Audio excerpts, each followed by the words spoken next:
Reggie Cole was just a child when his family moved from Louisiana to an area of Los Angeles, California called South Central. When the Coles arrived in 1985, South Central, which had a population of 500,000 people, was seeing a huge uptick in gang violence and drug dealing. But by the time Reggie, the youngest of the 5 Cole children, had turned 10 years old, the family had managed to move from an apartment on 98th Street in one of the most dangerous areas of South Central to 71st Street, one of the few somewhat safe neighborhoods in the area.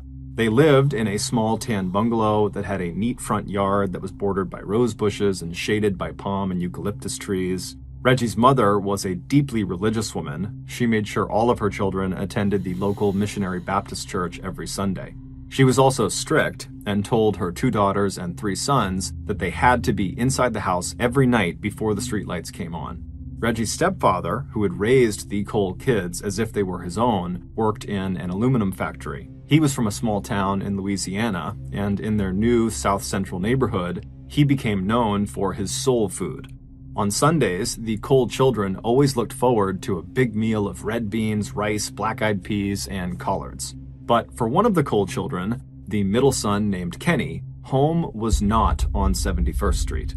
For him, home was the old neighborhood where the family had lived on 98th Street, where Kenny was part of a violent gang called 9 Deuce Hoover Crips. And when Kenny was 15 and Reggie was 10, Kenny was killed in that old neighborhood in a drive-by shooting. His killer was never caught.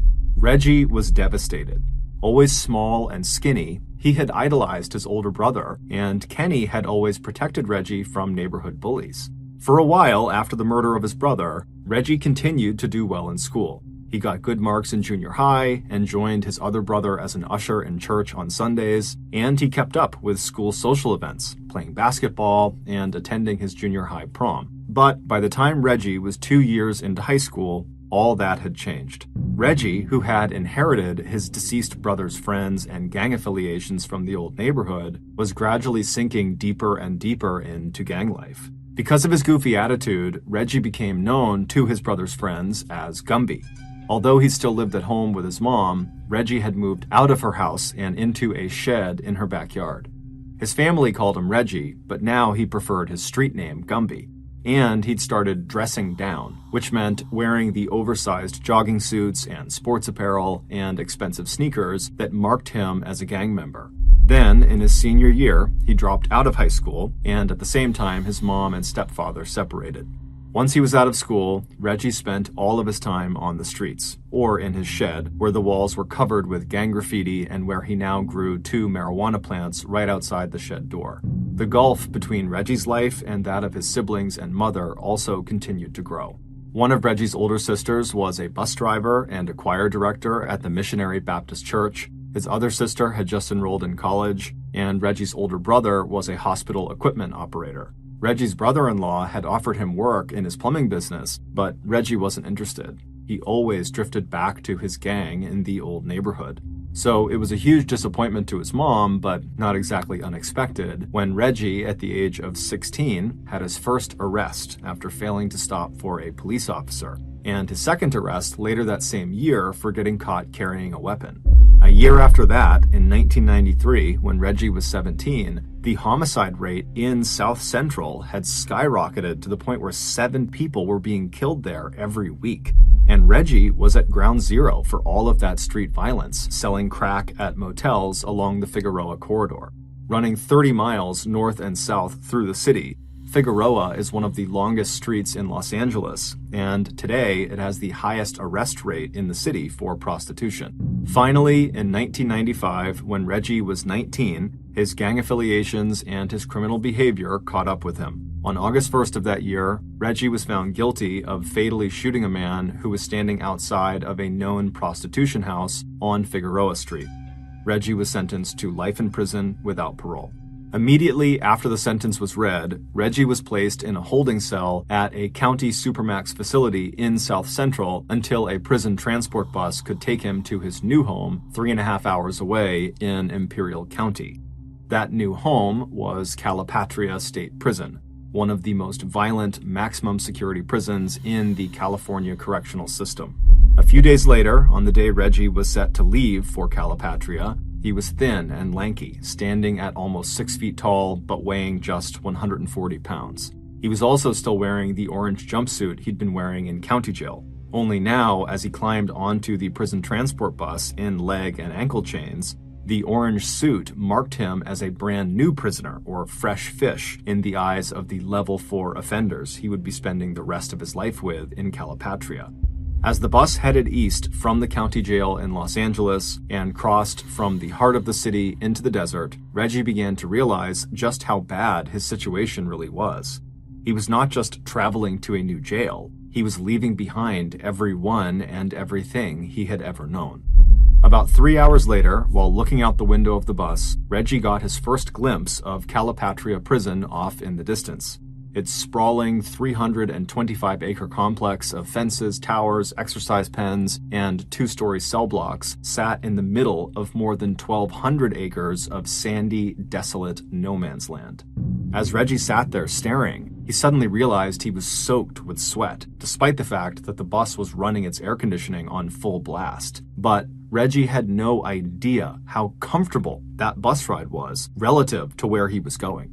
In Calipatria prison, when inmates were sent outside to the asphalt-covered exercise yard, there was almost no shade, and temperatures routinely reached 100 degrees Fahrenheit. And in the height of summer, temperatures could reach as high as 118 degrees Fahrenheit. And winters in Calipatria were actually just as bad as the summers, but for the opposite reason. During those months, temperatures would plunge well below freezing at night. As the bus rambled down the road, getting closer and closer to Calipatria, Reggie started to smell the cow manure from the cattle feedlots they were passing by. Reggie bent his head down toward his shackled hands to try to cover his nose, not realizing that there was absolutely no getting away from that smell. It would literally permeate every inch of his new home. Finally, the bus reached the prison. Before entering the prison grounds, the bus had to pass through a heavily guarded and fortified opening in a 13-foot-high electric fence topped with razor wire that outlined the perimeter of the maximum security area of Calipatria. The purpose of this fence, which had enough voltage in it to instantly kill anyone who touched it, was to cut down on prison escapes, and to allow correctional officers, who were outnumbered more than 50 to 1 by prisoners, to move from guarding the perimeter to patrolling the inside of the prison. However, this shift in manpower had done very little to stop the violence inside the prison. There was hardly anyone in California, including Reggie, who hadn't heard news reports about the horrible attack that had happened in Calipatria 3 months earlier.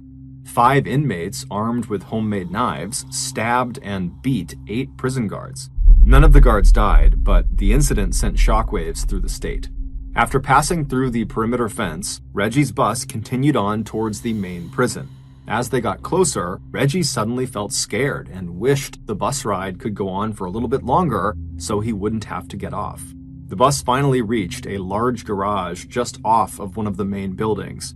When the bus pulled into the garage, the inmates saw several guards standing around inside, clearly waiting for them. And behind these guards on the wall was a big security door that led into the prison. It actually went into an area called Receiving and Discharge, or R&D. R&D is where new inmates are cataloged, inventoried, and booked into the prison system and their specific prison facility. The bus driver pulled into the designated parking spot in the garage and then came to a complete stop. As the bus engine idled and Reggie and all of the other fresh fish sat anxiously on the bus, one of the guards outside, who was carrying a clipboard, stepped onto the bus and chatted with the driver for a moment. Then the guard turned and faced Reggie and the other men on board and started calling out their names one by one. As he did, each man got up and, with their hands and feet in shackles, they shuffled to the back of the bus, where another guard had opened the back door. There, they would walk down 2 steps to the garage floor. The guard at the back of the bus would then yell at them to make their way over to the door that led into R&D, and there, standing outside that door, were several more guards, all armed with pepper spray and batons, who would pat each man down and search them. After the men were searched, they were motioned to walk through the door into R&D. Although the chains and shackles he was wearing had already drilled into Reggie the fact that his life was now totally changed, he was still not prepared for the shock he felt when he finally stepped through the R&D door and was actually inside the prison. Inside, a guard watched every move Reggie made, and security glass and wire separated Reggie from the men and women who processed his paperwork. What little he had brought with him was about to be inventoried and put into a storage compartment. His only possessions going forward would be the items that prison officials would give him over the next several hours. After stepping into a big windowless room, he was told to take off his clothes, and then a guard with gloves on did the first of hundreds of strip searches that would become a routine part of Reggie's life. Then he was handed his prison-issue clothing and told to get dressed. After he was given his inmate ID card that he would keep with him at all times. Reggie was also given 2 blankets, 2 sheets, a washcloth, a pillowcase, soap, toothpaste, and a toothbrush. After leaving R&D, Reggie was walked to his cell. In Calipatria, the cell blocks were all 2 stories high, with each cell door facing out toward a common area that the guards patrolled. Unlike what most people imagine when they think of jail cells, these cells did not have bars with lots of openings to look through. The cell walls were concrete, with no windows, and the doors were heavy sheet metal with only 2 small vertical slits that were windows that they could look through out into the common area. Inside of Calipatria, every sound reverberated off of the concrete and metal, meaning it was always noisy and extremely difficult to sleep. As Reggie was led by the guard to his cell, the awful sounds echoing all around of people yelling and banging on things were so distracting and awful that his initial impulse was just to run away to somewhere that was quiet. But, of course, as soon as he had that impulse, he remembered that he'll never be able to do that, ever. This was his reality. When Reggie finally entered his single-person cell and heard the door shut behind him, he felt himself relax just a little bit. He looked around his tiny room and saw a metal sink and a toilet, as well as a bunk bed. And as he looked at the bunk bed, it took him a second to process that there was another person laying on it. Although Calipatria had only opened 3 years earlier in 1992, by the time Reggie arrived, it was already completely overcrowded, which is why single-person cells like this one now held 2 people. The man laying in the bottom bunk stared at Reggie. Reggie looked away. He knew better than to try to be friends with this man. Keeping his head down and making sure he did not touch the lower bunk where his cellmate was still watching him, Reggie awkwardly made up the top bunk with the sheet and blankets he'd been given in R&D. Then, once his bed was made, Reggie walked a few feet over to the metal toilet. He did his business. Then, without a word, he hauled himself up onto the top bunk, where he lay staring at the ceiling in silence. Within the first few weeks of Reggie's arrival, he was given his first lesson in prison survival. He was out in the exercise yard when an older inmate, who was sitting on top of one of the picnic tables, motioned Reggie over. With his elbows propped on his knees, the inmate stared at Reggie as if sizing him up. Then he told Reggie, "You need to find people from your neighborhood, and then you need to join one of the gangs, and if possible, you join the same gang that you ran with on the outside. And don't trust anyone. No one here is your friend. Oh, and make yourself a knife." Reggie thanked him and decided he would take his advice. Inside the prison, Reggie began scanning the inmates for tattoos that signified they were in the Crips, like he had been when he was still a free man. Outside in the yard, Reggie continued to scan the inmates, but he kept to the perimeter where he couldn't be seen as disrespecting anyone or invading their space. Reggie also always carried a homemade knife, which was a toothbrush he had filed down against the concrete. But before Reggie was invited to join a gang, which would offer him protection, he was challenged. Reggie had been making his usual perimeter walk out in the yard when a bigger inmate and a few of his crew walked over and stood in front of Reggie, blocking his path. Then the main guy started muscling Reggie against the fence. Reggie already knew what happened to Fresh Fish, who did not stand up to the first sign of any kind of disrespect or aggression. In fact, he'd seen it over and over again right in his own cell. His cellmate, the same one who had been laying on the bottom bunk when Reggie first arrived, had made the mistake of thinking a few visitors to their cell, men neither of them knew, were there as friends. His cellmate had welcomed them inside and shook hands with them, while Reggie had remained on the top bunk and pretended to be asleep.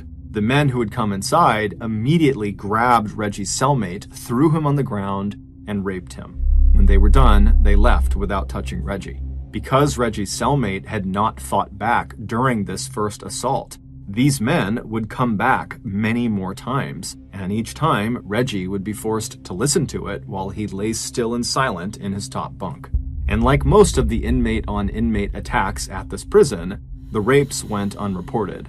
Even if a guard took a charge like that seriously, the consequences of snitching on another inmate were much worse than any punishment a correctional guard could deal out. So, out in the yard, as Reggie found himself being muscled against the fence by this big guy, the thought of his cellmate being raped over and over again ran through Reggie's mind. He knew he had to stand up for himself. So Reggie reached into his waistband, he grabbed his homemade knife, and he stabbed the bigger inmate in the side.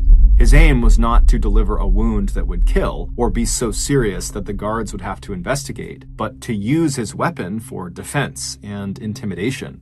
From that day forward, while Reggie would never be known as a brawler, he did start to build a reputation as someone who was quick to use his blade, and therefore someone who was not to be messed with. Shortly after this stabbing, Reggie was welcomed into a gang called the 49 Deuce Crips. All the Crips at Calipatria were run by a single man, one of the most violent inmates there, a 200-pound bodybuilder named Eddie Clark, who went by the nickname El Diablo, or the Devil. For El Diablo, Calipatria was not just his home, it was his business. Calipatria was known as a money prison, where drugs were just as pervasive as unchecked violence. Reggie had seen dozens of inmates smuggle crack and heroin around the prison. They would put the drugs inside balloons before inserting them into their bodies, a practice that was extremely risky because the balloon could break or disintegrate once it was inside of them. And all this was part of the drug empire that was ruled by El Diablo. Even the guards recognized his power as Calipatria's shot caller, allowing him to wear a bright orange do-rag wrapped around his head out in the prison yard. Under the general protection of his new gang and their leader, El Diablo, Reggie's life got noticeably better. Not only was he now much more safe at the prison, but being a part of this gang also allowed Reggie to feel somewhat human again, whether it was playing basketball or leaning up against the picnic tables and chatting with fellow gang members. Reggie finally had people around him that he felt like he could trust. But, like everyone else in the Deuce Crips, Reggie did his best not to interact with or attract any attention from El Diablo. Because even though El Diablo was their boss and main protector, they were all afraid of him. El Diablo was only 34 years old, but he had spent 20 of those years behind bars.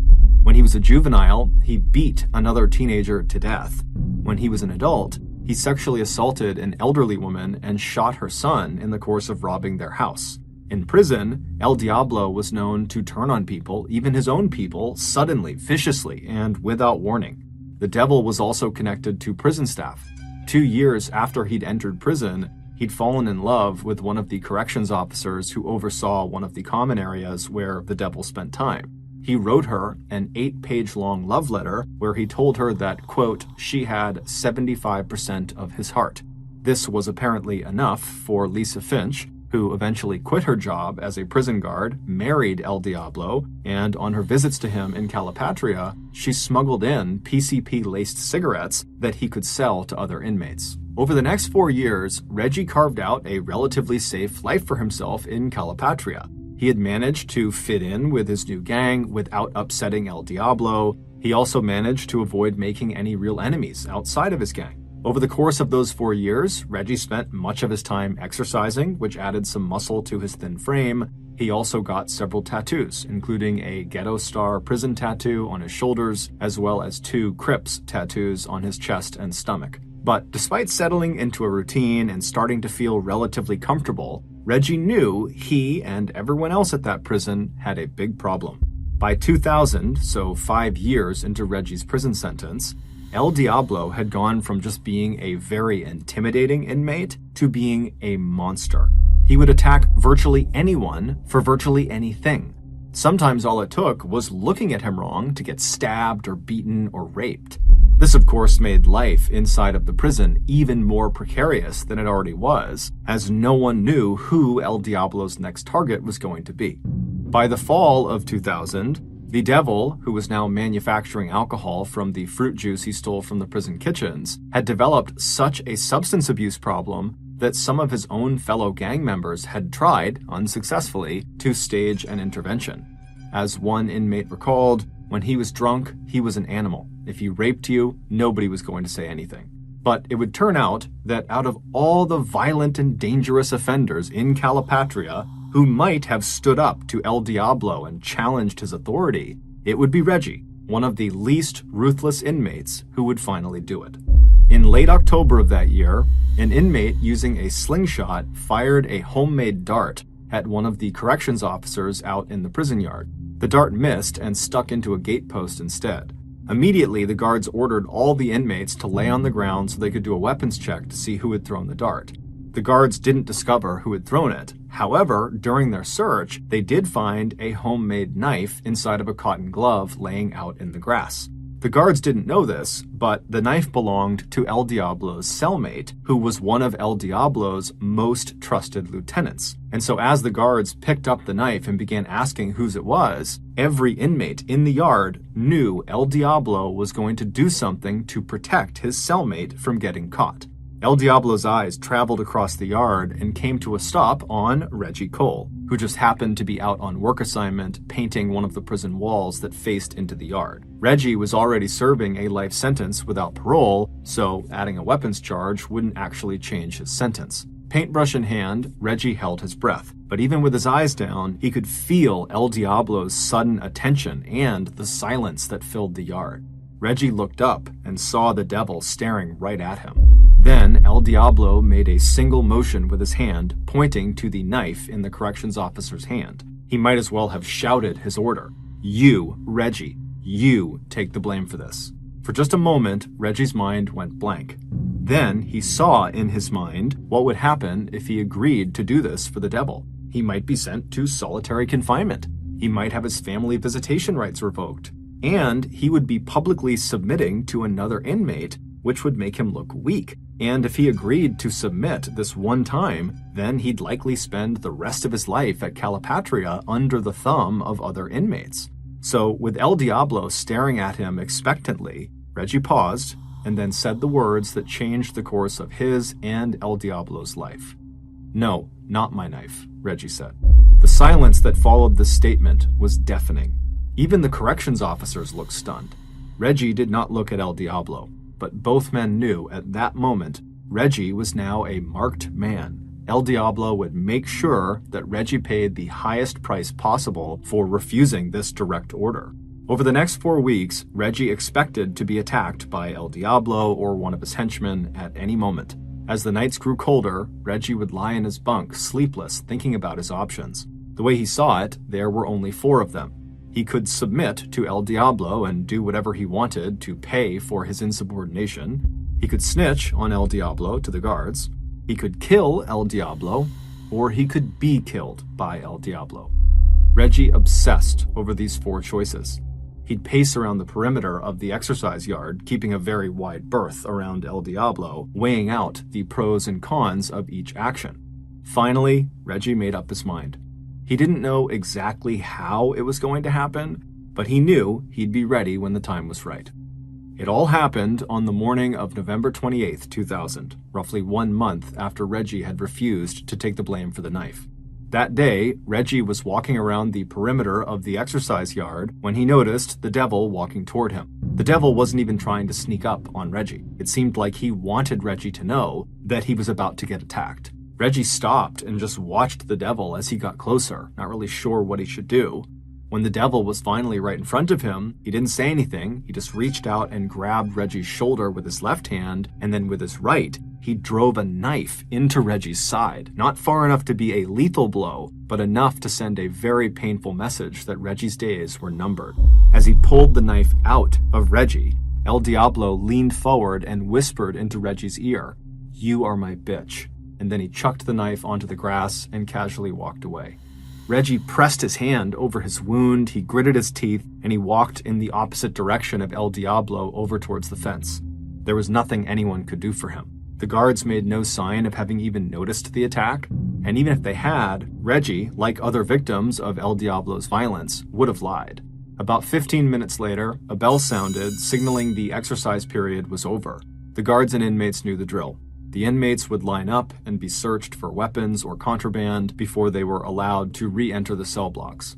El Diablo was ahead of Reggie in the line. Reggie, hiding his stab wound under the waistband of his pants, stood there quietly, clutching a 6-inch-long knife that he had dug out of its hiding place near the fence just minutes after he had been attacked by El Diablo. A corrections officer ordered El Diablo to turn around while he was still in line and to stretch out his arms so he could be searched. The devil did this, and as he was turned around, he stared menacingly at Reggie. On the devil's right forearm, there was a tattoo of a hand gripping a sword. On his right ribcage was a self-portrait of El Diablo slitting a man's throat. Looking up and finally meeting El Diablo's eyes, Reggie suddenly leapt over the crouched prison guard who was between them searching El Diablo, and Reggie drove the point of his homemade knife directly into the front of El Diablo's throat. El Diablo, still staring at Reggie, but now with a look of terror on his face, staggered backwards and off to the side. The blade had gone straight through his voice box, and blood was now pouring out of that 1-inch hole in the center of his neck. Reggie immediately threw himself to the ground, putting his hands behind his back. As he laid there looking up at the stunned El Diablo, Reggie knew the wound he had just inflicted was fatal. As everyone else in the yard also got down on the ground and guards started firing off their cans of pepper spray, Reggie told one of the nearby guards, "I know what I did. I know what I did." By the time the doctor arrived 30 minutes later, El Diablo was dead. By late that afternoon, Reggie had been placed into solitary confinement. Other inmates may have hated and feared El Diablo, but by killing Calapatria's shot caller, El Diablo's lieutenants would be gunning for Reggie. Not only that, Reggie now faced another murder charge. If he was convicted, the only punishment left was the death penalty. And no one contested the fact that Reggie had committed this murder. There had been dozens of eyewitnesses, including prison guards, who had seen Reggie fatally stab El Diablo. Also, there was security camera footage, and there was Reggie's own confession, one that he never tried to recant. Instead, Reggie actually went on record saying that he felt bad for killing El Diablo because El Diablo was a human being who had a family that was going to hurt when they heard the news. But Reggie also insisted that he murdered El Diablo in self-defense. If a judge accepted this, the first-degree murder charge would be dropped to manslaughter and Reggie would escape the death penalty, but he would still face 10 years in solitary confinement. Both outcomes seemed so grim that even to Reggie, hiring a lawyer and preparing a defense seemed both hopeless and pointless. When Reggie was handed a list of county-approved attorneys, he looked at it, but none of the names meant anything to him. However, it would turn out that Reggie's random choice of a lawyer named Christopher Plord would be the second most important decision of his life, right after his decision to kill El Diablo. Because over the course of the next 3 years, his lawyer, Christopher Plord, dressed in his crumpled suits and peering out from behind his wire-rimmed glasses, would make a huge discovery about Reggie that would change everything. And the way Christopher made that discovery was by digging into the murder case that had landed Reggie in Calipatria in the first place. 6 years before the murder of El Diablo, late on the night of Monday, March 28, 1994, 2 LAPD homicide detectives arrived at the scene of a murder. It was right outside of a known house of prostitution on Figueroa Street, the street in South Central that Reggie used to spend a lot of his time on. The victim was a 29-year-old man named Felipe Gonzalez Angeles. He was found lying on the ground with a gunshot wound in his back. The police located the prostitution house manager, a pimp named John Jones, who also became their star eyewitness. According to John, who saw the attack from the second-floor window of the house, he said Felipe showed up to the house that night in a car with 2 other men. Felipe had gotten out, he had walked up to the door and knocked loudly. When one of John's staff members had opened the door, Felipe had asked to see a specific prostitute, but he was told she was busy. So Felipe turned around and started walking back toward the car where his other 2 friends were. But before he could get to the car, 3 teenagers, 2 of which had guns, appeared out of the darkness and demanded Felipe give them his money. They also yelled at Felipe's two friends who were in the car to do the same thing. But Felipe and his friends didn't speak English and just stood there seeming confused. At which point, the teenagers just started shooting at Felipe and his friends in the car. Felipe got hit in the back as he tried to flee, and his friends, they sped off in the car. The teenagers turned and ran down an alley, but before they disappeared, John said he noticed one of them was limping. John figured in the chaos, this teen had gotten accidentally shot in the leg by his own friend or even by himself potentially.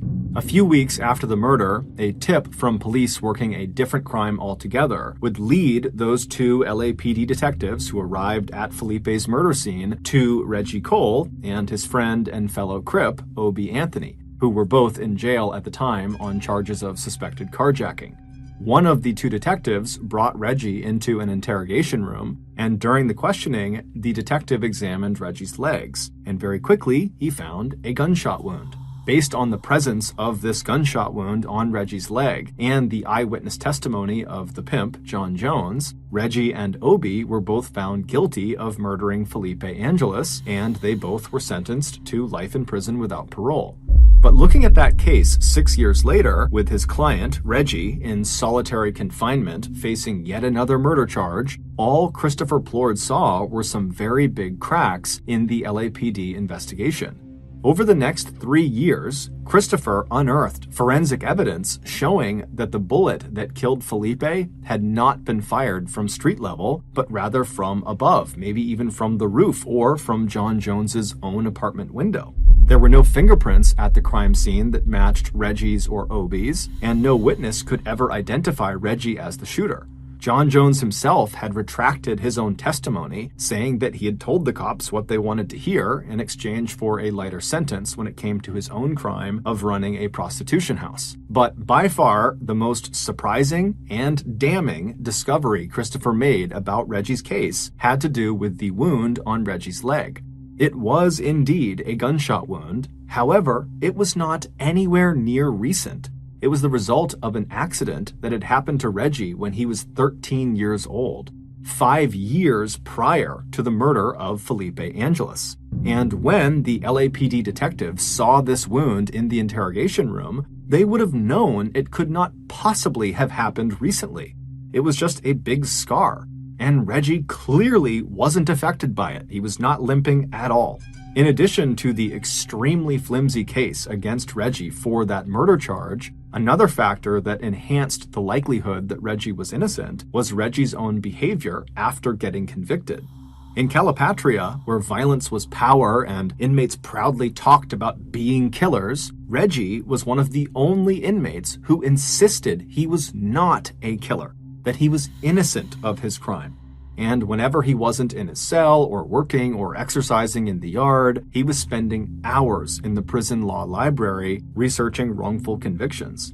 In February 2008, after Reggie had spent 14 years in prison, 8 of those years in solitary confinement, his lawyer, Christopher Plord, took Reggie's original murder case back to court. And this time, the judge decided that Reggie was innocent, that he had been wrongfully convicted. Following that decision, the state prosecutor agreed to drop the capital murder charge against Reggie in the death of El Diablo. Instead, he reduced the charge to 10 years in solitary confinement for manslaughter, agreeing that in killing El Diablo, Reggie had acted in self-defense. By the time that ruling came down, Reggie had already spent 8 years in solitary, which were counted towards his 10-year solitary sentence.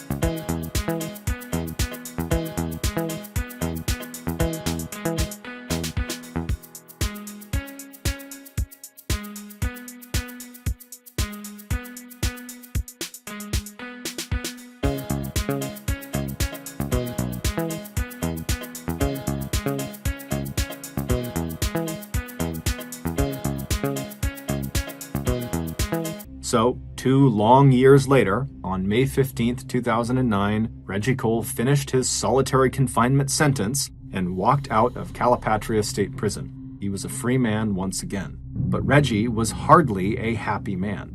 Wrongfully imprisoned for a murder he did not commit, Reggie was only cleared and made free again because of a murder he did commit, and this haunts him. After Reggie's friend, Obie Anthony, was also determined to have been wrongfully convicted, he too was released.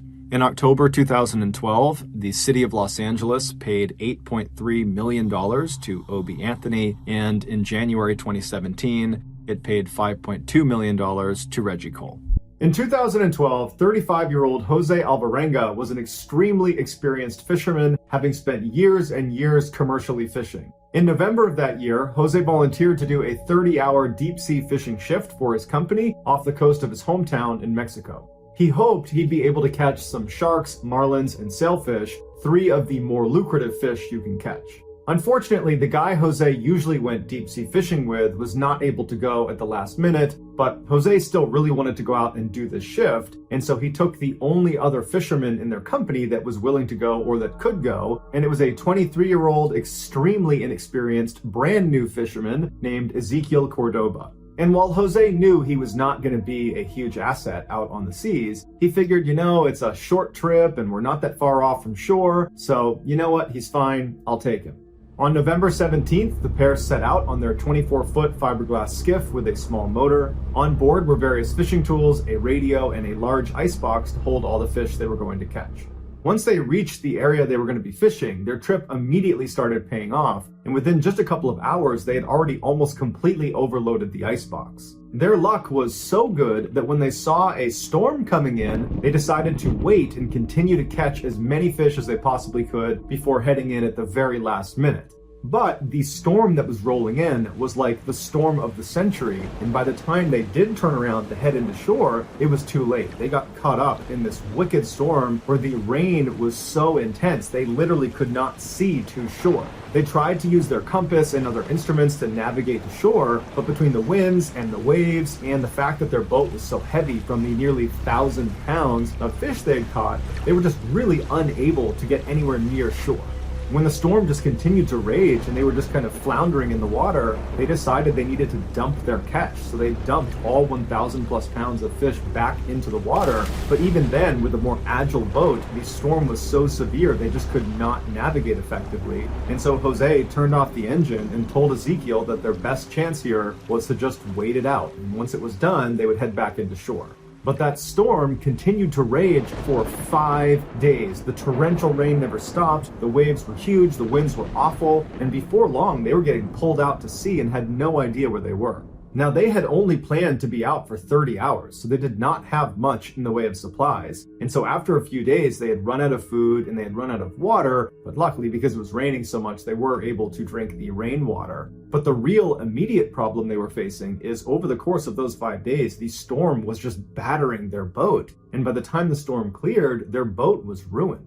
Their motor had been torn off and was just gone. Their electronics were busted and all of their fishing gear was either damaged or gone. There was enough charge in the radio for Jose to call back to his boss on the mainland and send a mayday message, but the radio died before they got a return message, so they weren't able to confirm if anybody on land was going to come looking for them. Left with minimal supplies, no radio, no motor, Jose and Ezequiel just had to hope somebody on the mainland heard their message, and they slowly began to adjust to life at sea. Jose was able to leap into the water and catch turtles, fish, seabirds, and jellyfish with his bare hands, and so that's what they ate. And then the two of them would try to catch rainwater whenever they could, but the majority of the time they had to drink their own urine and turtle blood. Despite their initial optimism that their boss had probably heard their Mayday message and would be sending people out to get them, as days turned into weeks and weeks turned into months, they realized that probably no one was coming to find them. Now their only hope was a plane spotted them flying overhead, or perhaps they could drift into a shipping lane and a boat could spot them. But without any way of navigating their boat, they really were just leaving it up to luck. Despite their dire situation, Jose stayed really positive, and he focused on catching food and catching water, and he tracked the time really diligently by tracking the phases of the moon. Ezekiel, however, just did not have a significant role on the boat because he just wasn't skilled enough, and so he found himself sitting in the boat most of the time doing a whole lot of nothing, and he fell into a deep depression. He was not accustomed to being out on the water the way Jose was. Jose had been raised on the water. He practically only ate seafood, and a lot of it he ate raw. So in a way, Jose was kind of at home, Ezekiel was not. And then by the 4th month, Ezekiel just could no longer stomach the food they were eating. He would just get sick every single time. And so he just kind of gave up and he stopped eating. And even though Jose urged him to eat and would get him food, he didn't eat it, and eventually he starved to death. Even though Ezekiel was not a huge asset in terms of helping them survive, he did provide Jose an enormous amount of comfort. It was like you had your partner in crime here. And then once he died, Jose was alone for the first time in nearly half a year, and he fell into a very dark depression. And for 6 days, he did not touch Ezekiel's body. He just sat there and stared at him and even contemplated taking his own life. But on the 7th day, he doesn't know what it was, but he had this sudden urge to want to survive. And so he gave Ezekiel a kind of makeshift funeral. He said a few words and then disposed of his body in the ocean. And then after that, Jose became laser focused on just surviving. And survive he would for another 9 months, all by himself, out in the middle of the ocean, just floating around, drinking turtle's blood and drinking his own pee. But after those 9 months, he would finally see the thing he had been dreaming about: land. He had managed to drift all the way to the Marshall Islands. So he leapt out of his boat, he swam to shore, and there was a hut right on the beach. He knocked on the hut, and a couple came to the door, and they were totally shocked to see this guy. He didn't look too good, and they couldn't even believe his story. They couldn't believe that he had survived for so long in the water. But they quickly brought him inside, they gave him some food and drink, and they contacted authorities, and he was saved. His parents and young daughter, when they found out he was alive, they were overjoyed. They, along with everybody else, believed he had perished. They had sent out a search party for them, and they'd found pieces of their boat that had broken off in the storm, and so they assumed, they must have sank. Then, in a strange turn of events, shortly after he got home, people began accusing him of lying about what happened. People said he looked too good to have been out on the open ocean for 14 months. He should have been emaciated, and at the very least, he should have had scurvy. But doctors would say he ate so many turtles and seabirds that he was pretty well fed. And turtles and seabirds contain a high level of vitamin C that would have protected him from scurvy. Other skeptics said it would have been impossible for his skiff to float the 6,000 miles to the Marshall Islands where he ultimately found land. But then a study done at the University of Hawaii confirmed there was a current that would have pulled him from the coast of Mexico straight into the Marshall Islands. And then lastly, Ezekiel Cordoba's family accused Jose of killing Ezekiel and eating his body for sustenance. That's the only way he was able to survive. But Ezekiel roundly rejected that and took multiple lie detector tests that proved he did not do that. Today, Jose lives in a small town in El Salvador, completely surrounded by land, and he says he doesn't go anywhere near the water. The next story is called El Fausto.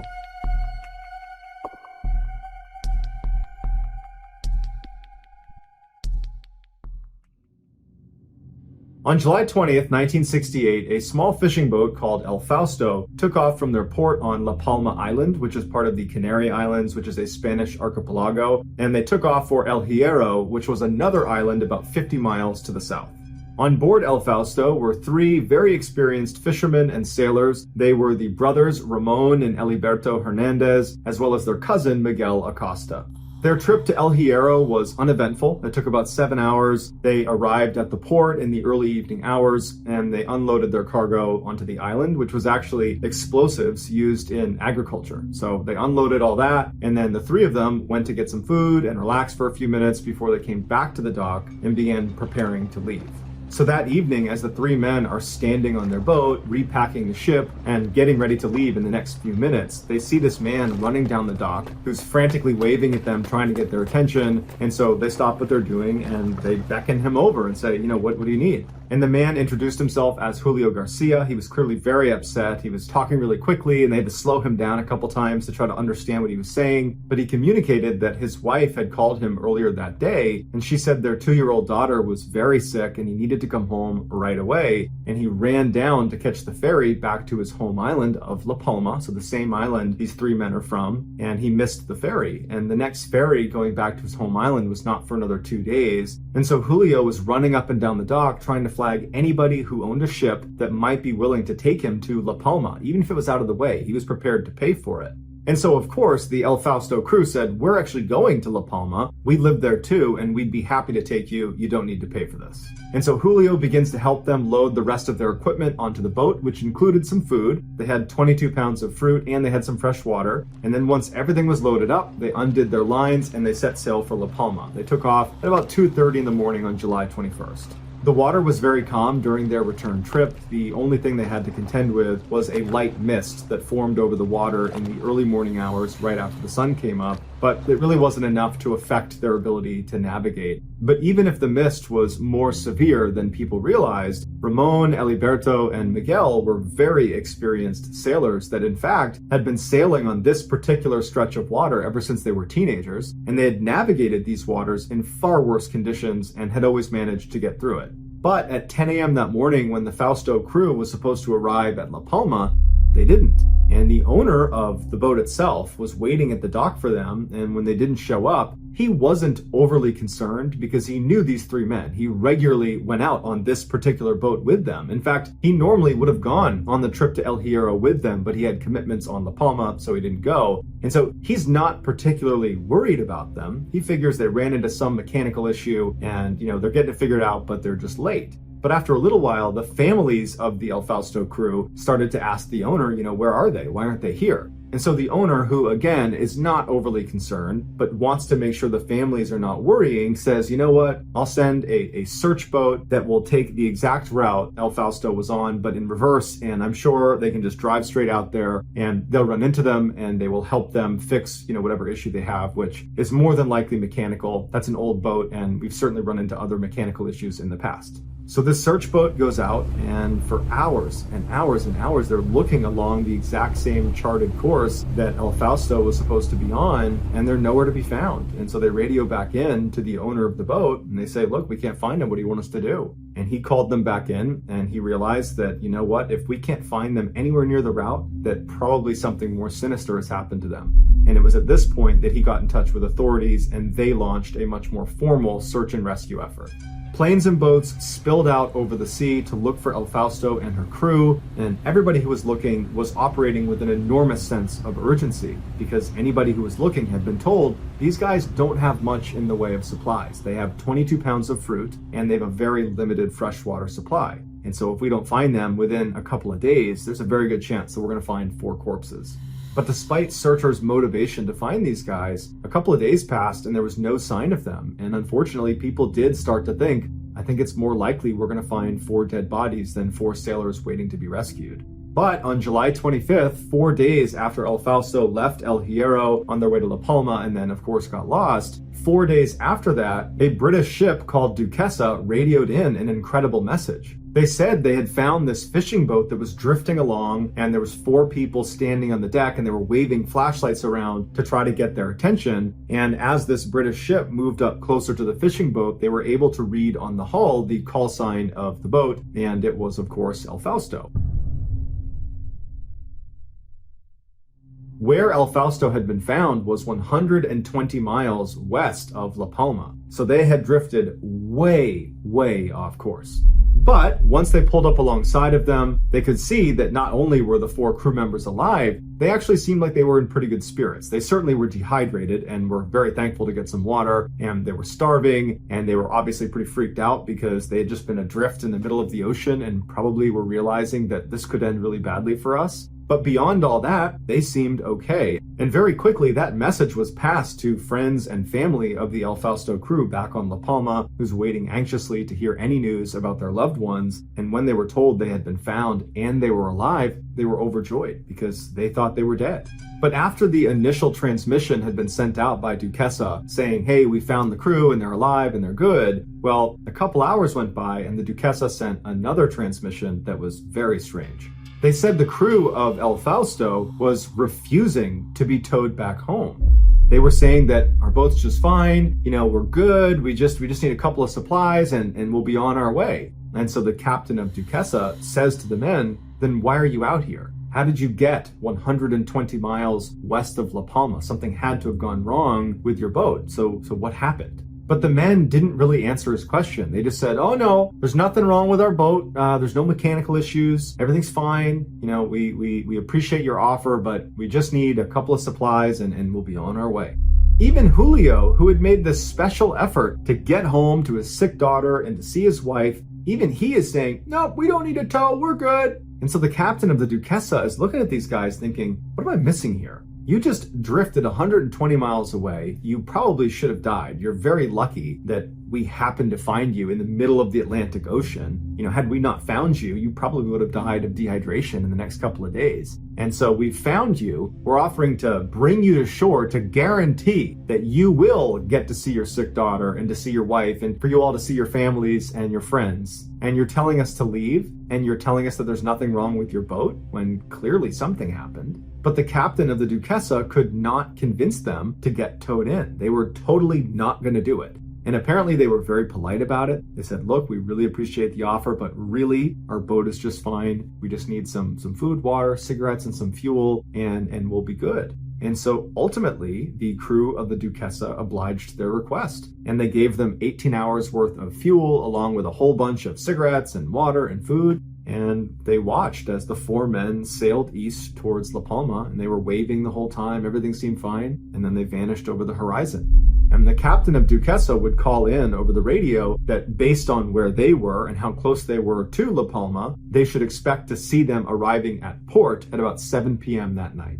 Back on La Palma, friends, family, and hundreds of other people from the island went down to the dock and were drinking wine and having a big party, celebrating the imminent return of their friends and their loved ones. But unfortunately, 7 p.m. came and went, and they didn't show up. And so, of course, the family of the crew became very worried that, oh my gosh, this nightmare is starting all over again. And the owner of El Fausto came over to them and reassured them that he's been in touch with the authorities who were speaking to the captain of the Duquesa, who were speaking to our friends and family and loved ones on El Fausto, and everything's fine. They have all the supplies they need. They have all the fuel they need. I'm sure they're just running a little bit late. Everything is totally fine. And so friends and family and some diehard supporters stayed down at the dock for several more hours until it became clear that something's gone wrong, and unfortunately this nightmare is not over.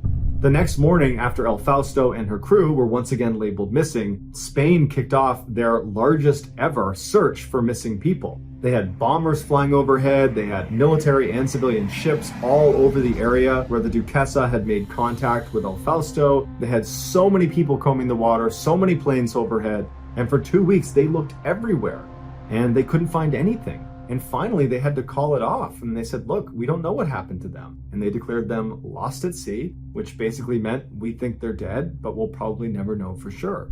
2 months later, on October 9th, an Italian merchant ship called the Anna de Mayo, who was on their way to Venezuela, spotted a small fishing boat way off in the distance that was just bobbing around aimlessly. And the first thing they noticed was this ship is far too small to be making a cross-oceanic voyage. They shouldn't be out here. And as they got closer, they could tell that there was no one standing on deck or in the cabin. There's no one driving this boat. And so finally they got so close they could read the hull, and it says El Fausto. So the Anna de Mayo pulls up right alongside El Fausto. They tether themselves together so it doesn't float away. And two of the Italian sailors get on board El Fausto, and they're yelling out to see if anybody's there, but no one's responding. And they're looking around, and the ship is in great condition. There's no sign of obvious damage or any violence that might have taken place on here. They go into the cabin where the steering wheel is, and they're looking for some sort of logbook that would have documented, what happened on the ship, but there's no logbook. And so the Italians were left scratching their head thinking, how could a perfectly seaworthy boat wind up abandoned in the middle of the Atlantic Ocean? Where's their crew? But they still needed to go down below into the little space that was the engine room. And so the two sailors that had boarded to look around, they make their way over to the section of the deck where there's this hatch that they open up, and they look down and they smell this horrible smell, and they turn on their light and they're met with this horrible and inexplicable scene. Laying on the ground inside of the engine room on his back was a dead man who was partially mummified, he had no clothes on, and he was clutching a transistor radio. And so the two Italians that found him, they stepped back and they had to compose themselves. And then one of them actually went down to look around for clues and see if perhaps there's other bodies down there. And so when he went down, it was just the one body, and he could only find one other clue. And it was this small notebook that was positioned right behind the dead body that they didn't see when they first looked down. So the Italian sailors leave the engine room and they take the notebook back to their ship. And they open it up, and the first thing they see is the middle section of the notebook has been torn out. In fact, 28 pages were missing. And all they were left with was a couple of pages at the beginning and a single page at the end. The first couple of pages just were a couple of notes and some simple math calculations. Nothing significant. The last page appeared to be a farewell of sorts, but the language that was used was a little bit confusing and it was difficult to read, and so the Italians were not entirely sure what any of it actually meant. And so they figured it would be best to just give the notebook to authorities and they could figure out what it meant. And so the captain of the Ana de Mayo radios in to Spanish authorities that they've found El Fausto and that they intend to tow it back to Venezuela where they were already going, at which point they'll turn over everything they found and authorities can take it from there. So the Italians put a tow line on the bow of El Fausto and began towing. 2 days later, Spanish authorities received a crushing telegram. Apparently the night before, as El Fausto was being towed, it suddenly lurched forward and went bow down into the water and sunk so rapidly that it ripped the tow line off of the back of the Ana de Mayo and was underwater well before they could do anything to try to stop it. The crew of the Ana de Mayo swore they had followed procedure and they knew what they were doing, and this was just kind of a freak thing, but regardless of how or why it happened, the ship was now gone, and so too was the dead body, so they couldn't even positively identify whoever that was. All they had was that notebook they recovered from inside the engine room. The notebook was sent to La Palma, where it was put in front of the families of the 4 men who were on El Fausto, and very quickly, Julio's wife was able to identify his handwriting. He apparently had a unique way of writing, and she was used to reading it, and so she said, that's definitely his writing, and in fact, I recognize that notebook. He kept that notebook to track payments because he was a mechanic and people requested his services, and that's what he used to track payments. This, of course, meant the dead man inside of the engine room was almost certainly Julio. Julio's wife examined the notebook and she was able to decipher that last page, at least most of it, and she said it was this very detailed description of exactly what she needed to do once he died, because clearly, based on the way he was writing, he knew he was about to die. And at first it says, here's how you access my insurance policy, and here are the different properties I own, and how you go about selling them. And then in his final moments, he scrawled one last message at the very bottom of the last page that said, "Don't ever tell our son all that has happened to me. You know that God wanted this fate for me. Love you." So if Julio was so sure he was about to die that he would take the time to write out a detailed list of instructions for his wife to follow when he died, well then why didn't he take the time to also offer a small explanation as to what happened to he and the other crew members of El Fausto? He had to have known that whoever was going to find his dead body in this notebook was going to have an awful lot of questions. Unless he did know that and did write a description, except it was in those 28 pages in the middle of the notebook that had been removed. And if that's the case, then who removed them and why? And where's the rest of the El Fausto crew? And why did they tell the Duquesa that nothing was wrong with their ship? And why didn't they take the tow into shore, which would have guaranteed their safety? There's just so many questions that have never been answered in 50 years. The most widely accepted theory is the crew of El Fausto experienced a series of small but compounding setbacks that, combined with panic, led to really bad decision-making and ultimately their death. Others say there are just too many anomalies and oddities about this case to just be a product of bad decision-making, that there has to be something else going on. And so there are lots of alternative theories about what happened, ranging from abduction to illegal trafficking gone wrong, to perhaps they saw something they shouldn't have. But sadly, no one will know for sure what happened to these guys until there is a major break in the case. And at this point, people are just hoping those missing 28 pages turn up and that those will be able to explain what happened to El Fausto and her crew. The next and final story is called El Faro.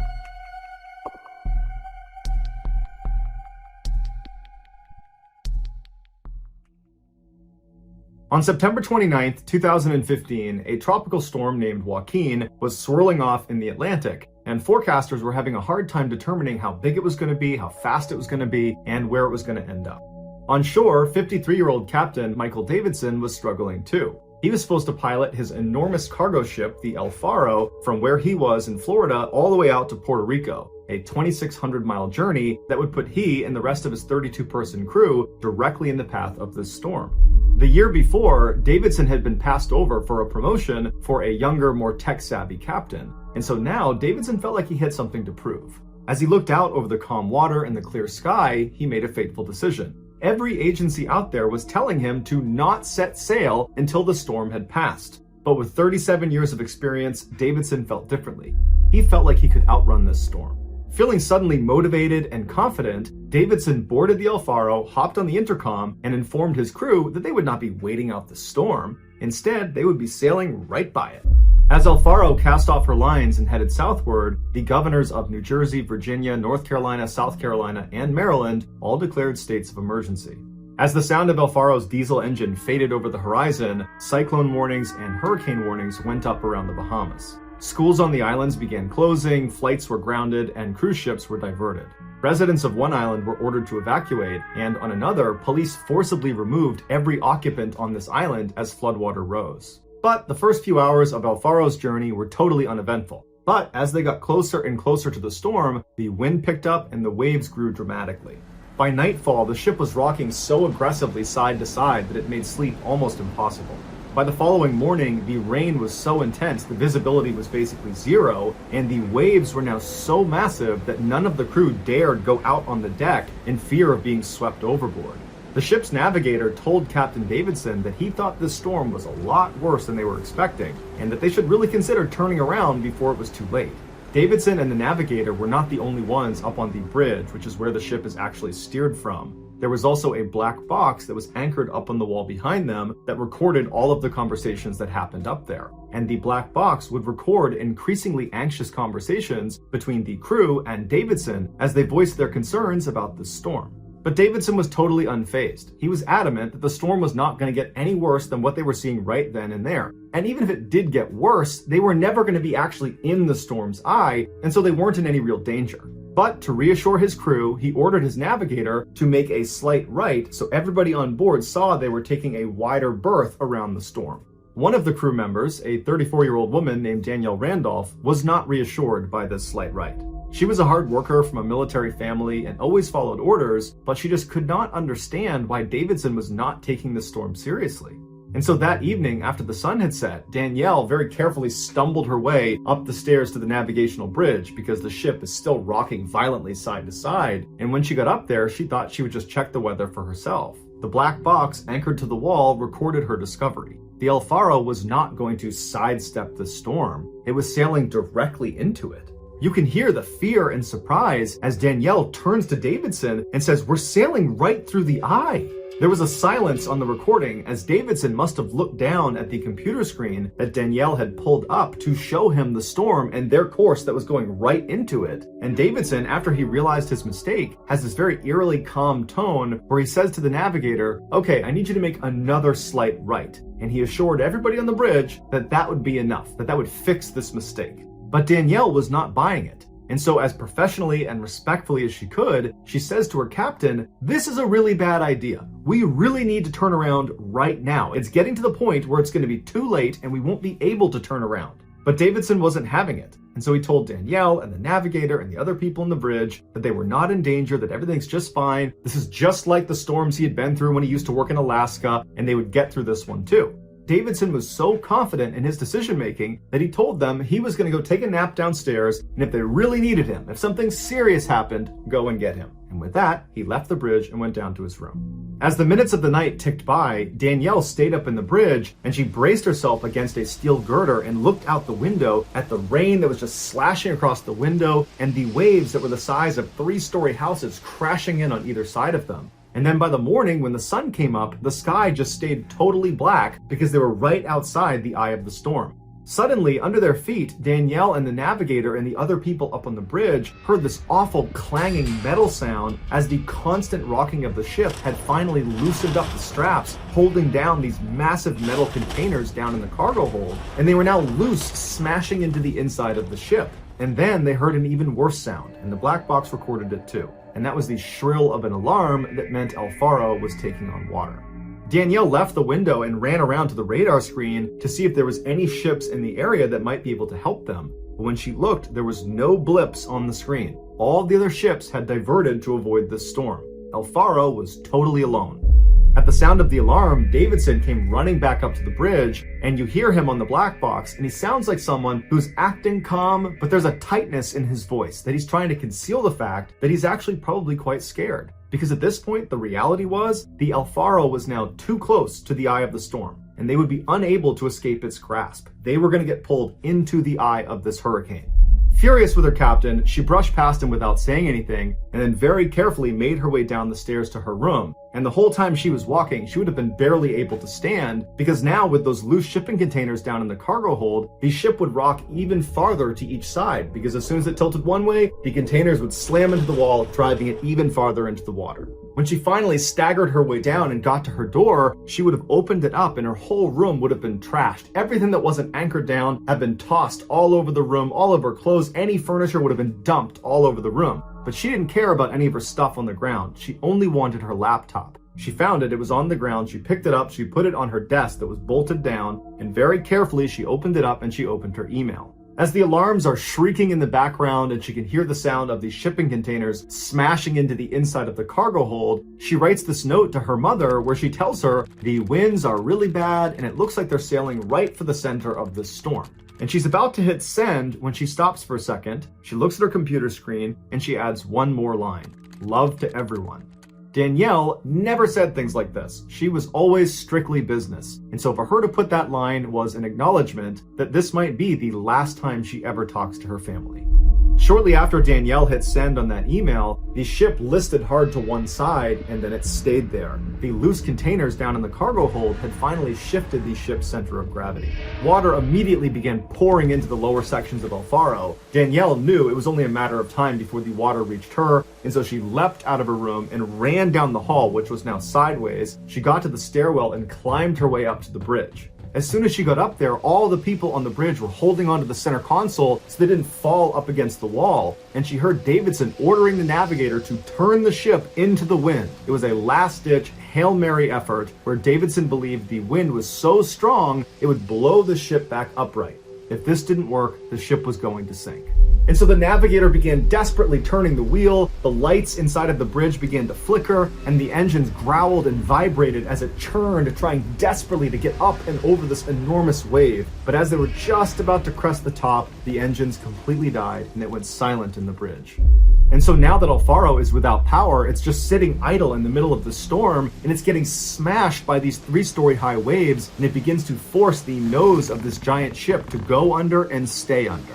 Davidson breaks the silence by hitting the emergency beacon that notifies the Coast Guard, and then he screams to everybody on the bridge to go downstairs and wake everyone up. We have to get off this ship. On the black box, a new sound is heard, the abandoned ship alarm. At this point, the black box faintly picks up Davidson screaming from somewhere outside of the bridge for people to get in the rafts, get off the boat, get in the water. By this point, the back of the Alfaro would have been off the water and the nose would have been almost pointed straight down. And so Davidson is heard coming back up into the bridge, but at this point, the bridge is sideways. It's looking straight down at the water. And it's clear there is another crew member that is stuck inside of the bridge, and he's yelling out to Davidson, Cap, you gotta help me. And Davidson is trying to find him, and he's yelling for him to come to him. And the man tells him he's stuck, he can't go anywhere, he's a goner. And Davidson, with the final words uttered on this black box, would yell to this man, "I'm not leaving you. It's time to come this way." And then the black box would cut out because the black box was now underwater. For 3 days, searchers could not even get close to the El Faro wreckage because of the storm. But when they did finally get there, all they could find were 3 life rings, 2 life rafts, and the starboard lifeboat that had been crushed on both sides. A Coast Guard helicopter found a body floating around some of this wreckage, but when they went down to retrieve it, it slipped under the water. 5 days after El Faro's last frantic plea for help, the Coast Guard declared the ship had sunk and everyone on board had died.